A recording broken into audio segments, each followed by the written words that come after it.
DRDO ने made in India की रणनीति के तहत परमाणु और पारंपरिक मिसाइल के विकास को तेजी से उत्पादन करने का प्रयास किया है। डीआरडीओ ने करीब 1 महीने में हर चौथे दिन में एक मिसाइल दागी है, जो वास्तविक नियंत्रण रेखा से पीछे हटने के लिए चीन के इंकार की पृष्ठभूमि के खिलाफ डीआरडीओ की तैयारियों को दर्शाता है।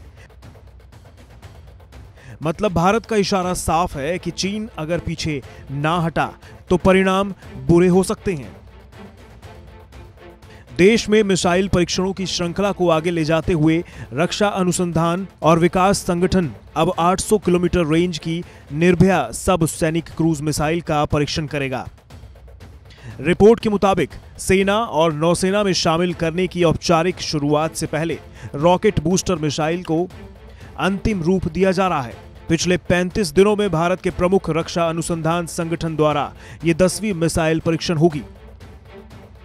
जिस निर्भया मिसाइल का परीक्षण होने जा रहा है वो 1000 किलोमीटर की दूरी तक मार करने की क्षमता रखती है। यह बिना भटके अपने निशाने पर अचूक वार करती है। ये 2 चरणों वाली मिसाइल है। पहली बार में लामवंत और दूसरे चरण में क्षितिज।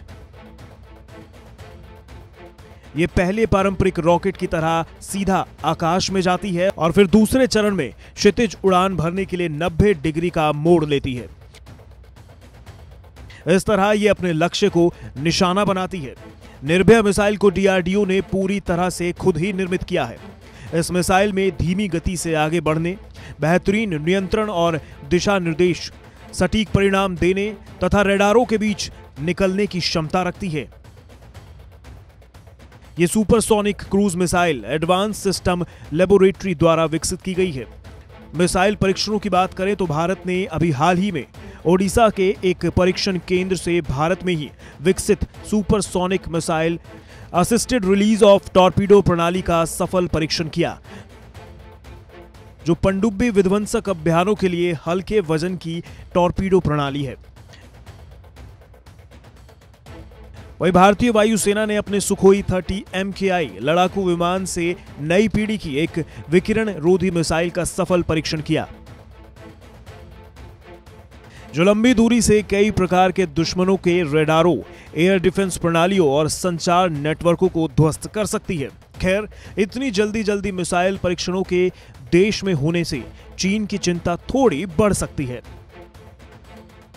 सीमा पर उसने जिस तरह से विवाद को जन्म दिया है, अब ये सब देखकर कहीं ना कहीं उसके दिल की धड़कनें बढ़ने लगी होंगी।